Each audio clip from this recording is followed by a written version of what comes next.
Hello all, it's Ellie, and if you are new here, seeing as I've just passed 300 subscribers, which is absolutely awesome, hello, hi, I hope you are doing well and keeping safe. On this channel I post horror and crime things, so if you're into that, feel free to subscribe.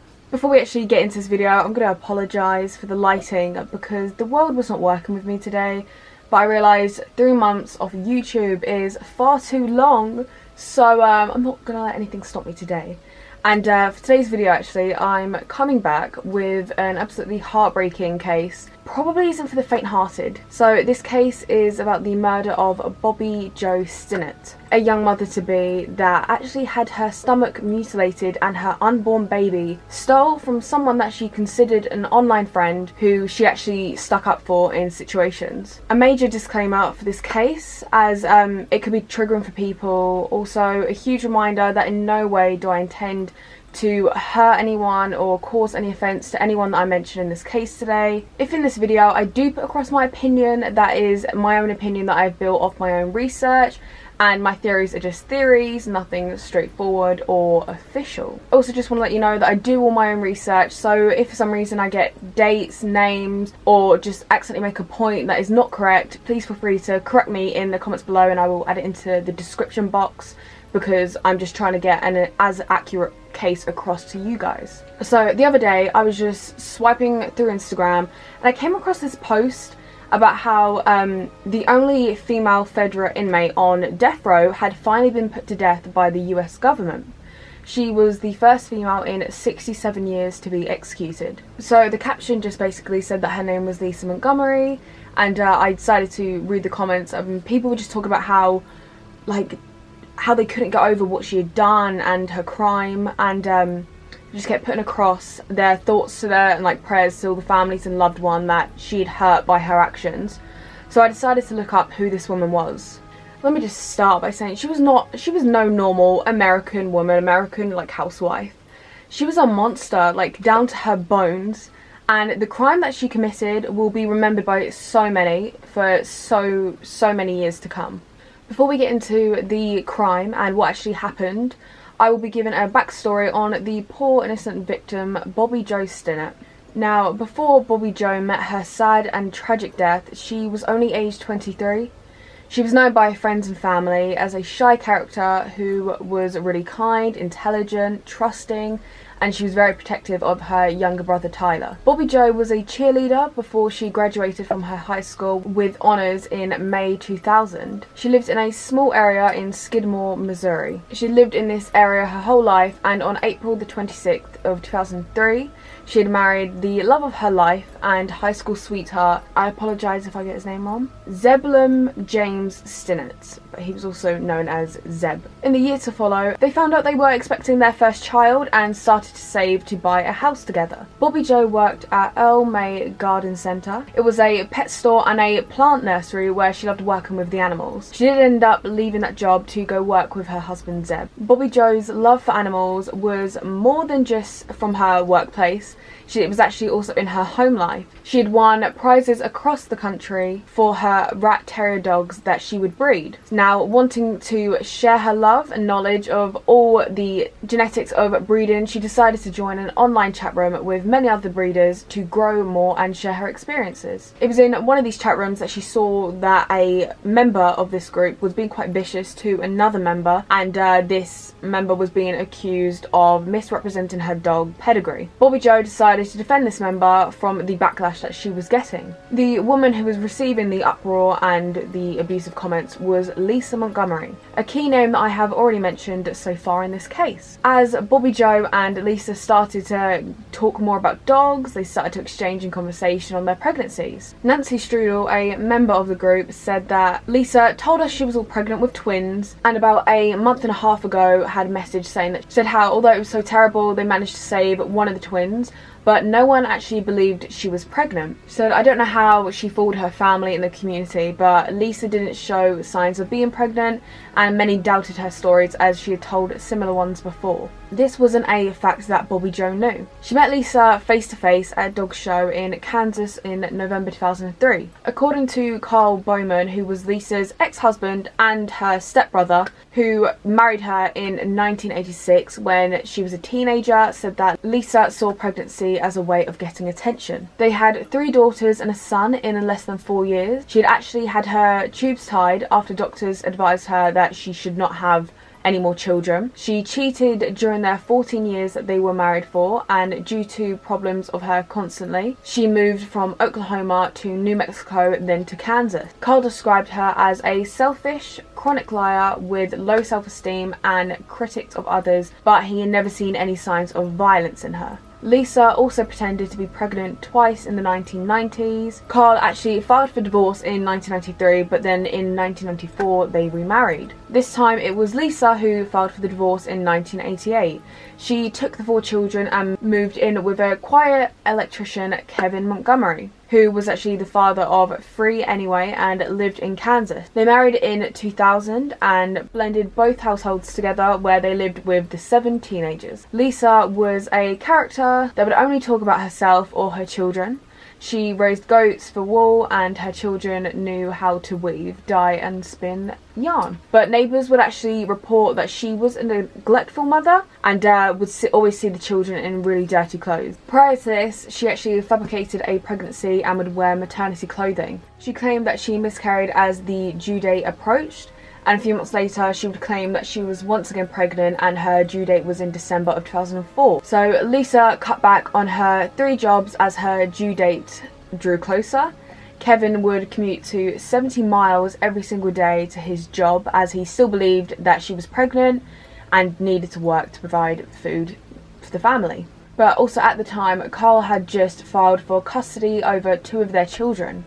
If this went through to the court, that it would actually end up forcing Lisa to admit that she was not pregnant, and this would also prove her mental instability, causing her to lose custody over her children. This is when Lisa Montgomery decided that she needed a plan to prove that she was in fact pregnant and was expecting a baby any day. So on Wednesday, December the 16th, 2004, Lisa posted as Darlene Fisher and contacted Bobbie Jo in the internet group chat. She was messaging about how she wanted to buy a rat terrier. It was here where Bobbie Jo gave her directions to her house, and they agreed to meet the next day. As the next day came around, it would be the day that changed so many people's lives. Lisa Montgomery, still posed as Darlene, made her way to Bobbie Jo's house. Lisa had entered the house and strangled Bobbie Jo, just warning with this next bit, and then proceeded to cut out Bobbie's premature baby from her womb. There were no signs of forced entry, and about an hour after the murder, Bobbie Jo's mother, Becky Harper, discovered her daughter in a pool of her own blood. Becky immediately called 911 and described the wounds that were inflicted upon her daughter, as in her stomach had exploded. Paramedics attempted to revive Bobbie Jo but were sadly unsuccessful. She was pronounced dead at the St. Francis Hospital in Maryville. When Lisa's husband Kevin returned home from work around 5:15 p.m, he received a call from Lisa telling her that while she was out shopping, she had gone into labour and actually delivered their daughter at the Topeka Women's Clinic in Kansas. Kevin, with 2 of the teenagers, left the house and drove to pick up Lisa and the newborn from a restaurant's car park, then make their way back home. The next day, while Lisa and Kevin were having breakfast at a restaurant, one of the customers showed off newborn Abigail to other people in the cafe. They were all really surprised that the infant was literally a day old. Then, after the couple had eaten their breakfast, they then made their way to visit Reverend Mike Wheatley of the First Church of God. Once they made it there, the Reverend was introduced to the newborn. Him and his wife were actually kind of caught off guard, as nobody believed that Lisa was actually pregnant in the first place. Now they've brought in this baby. So this baby got shared around. They were all taking a look at Abigail. They would hold for about an hour or so, then they would pass her on to the next person present. Although Abigail was being shown affection by everyone, They kind of found it odd that a newborn who was literally a day old was already out in public, out in the open, visiting others. But also, just on a side note, like, everyone knows that a newborn baby should not be exposed to loads of people due to being high risk, and they could catch something that may be small to others but could be like majorly fatal to a newborn. How this wasn't alarming to everyone else and kind of people were like, no, you should go home with your baby and, you know, get some rest, is a bit alarming. But anyway, now back on the Rat Terrier website, a woman from North Carolina contacted the FBI after hearing about an Amber Alert of a missing baby.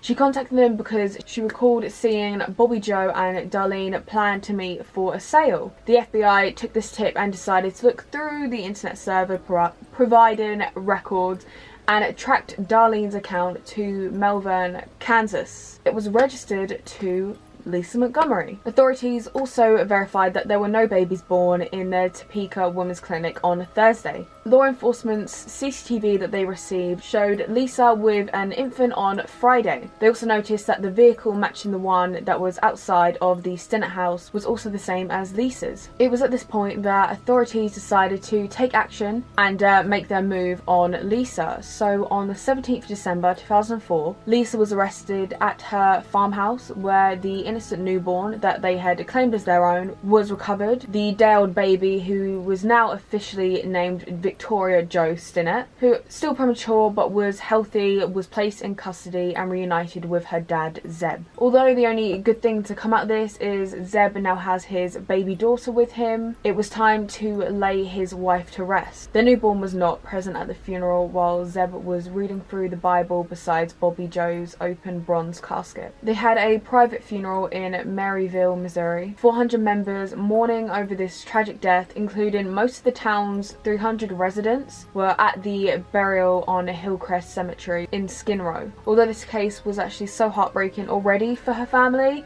but Bobbie Jo was the third member of this family to be murdered within the last 4 years.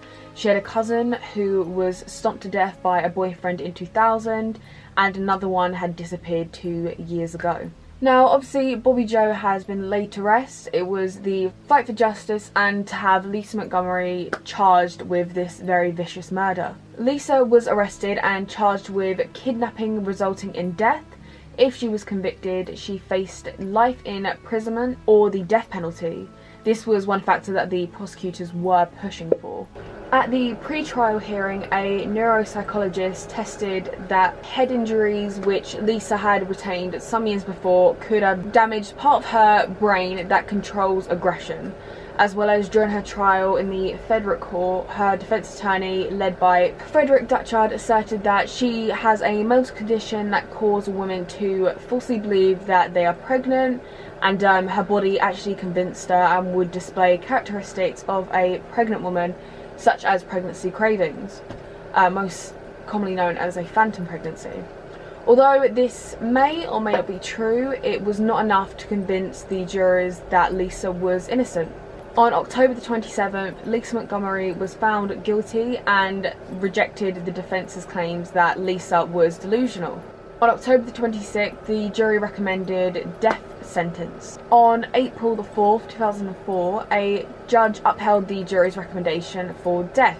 Experts who actually examined Lisa after conviction concluded that by the time her crimes had happened, that she would have been living with psychosis, bipolar disorder, and suffered with PTSD. She was said to often dissociate from reality and had permanent brain damage due to numerous beatings at the hands of her parents and her spouses. So if we bring it to near enough present day, Lisa Montgomery's scheduled execution was set for December the 8th, 2020 by lethal injection at the US Penitentiary in Indiana. This was delayed following her attorney catching COVID. On December the 23rd, 2020, Lisa was now given a new execution date.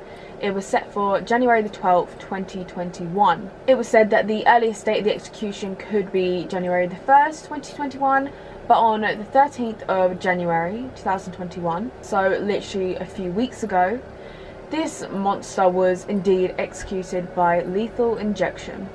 She was pronounced dead at 1:31 AM Eastern Standard Time. When she was asked if she had any final words, she just simply replied no. Lisa Montgomery was the first female federal prisoner executed in 67 years, as well as the first woman executed since the execution of Kelly Cassandra in 2015. Lisa was also the first person executed in the United States in 2021. There have only been 3 other women executed by the US federal government. And I must say that pretty much wraps up today's case. We can only hope that the poor family of Bobbie Jo now feel like there is some justice served, even though Lisa being executed will not bring back Bobbie Jo, but it may bring the family some comfort. I will say that Bobbie Jo Stinnett is a happy teenager. She just turned 16 in the December just gone. And yeah, I'm glad the family have some form of justice. Thank you so much for watching. Please remember, no offence to anyone involved or affected by this case. If you enjoyed this video, please subscribe, turn on post notifications so you know when I post, give it a like, and just comment any crime cases you would like me to look into. I will happily take your suggestion, look into it and do a video on it. You also get a little shout out while you're at it, so just let me know what case you would like me to look into. I hope you're all staying well, staying safe during these hectic times. Thank you very much for watching again, and I will see you in my next video. Okay, bye, peace.